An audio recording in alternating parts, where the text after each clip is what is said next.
Yo, what's up? It's Sidebrain. I want to show you a cool trick with the MIDI shaper. Allows you to do polyphonic chord triggering. Not a lot of synths have that option, kind of more old school, but you can do it with every synth you want with the MIDI shaper. Let's check it out.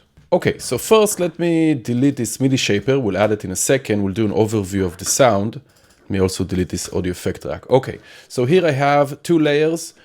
These are both just sounds from my Ableton wavetable pack.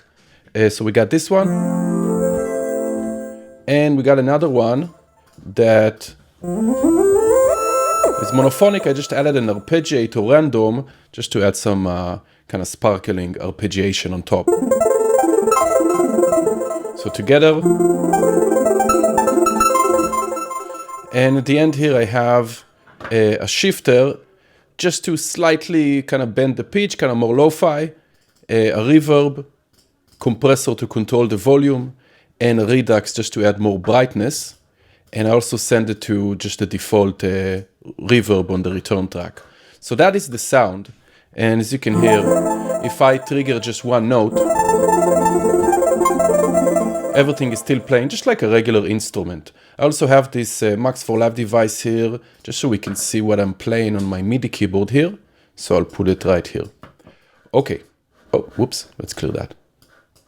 Nice. Now, Ableton Live 11 suite, and you also have it in 10. It does come with the Shaper MIDI.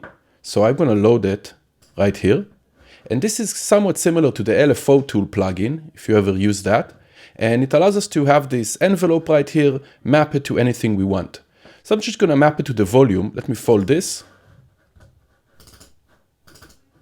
And we're going to add an empty audio effect track. Let's open up the chain list. Let's create a chain.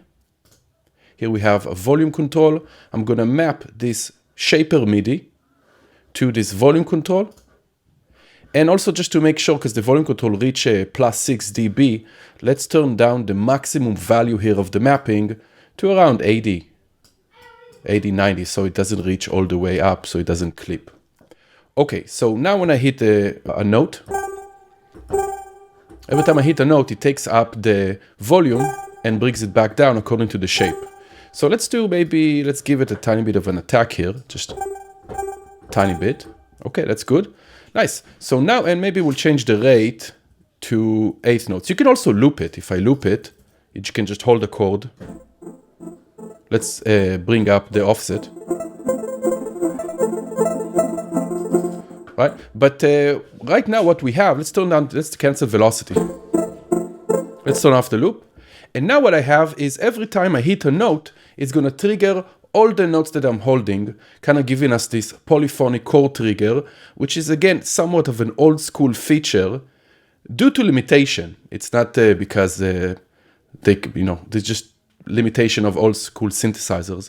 So now if I play something, every time I hit a note, it's going to trigger all the notes, which I love that feature.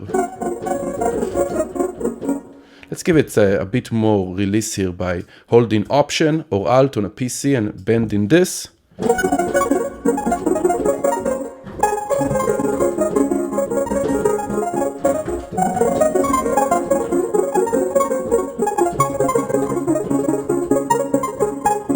So every time I hit a note,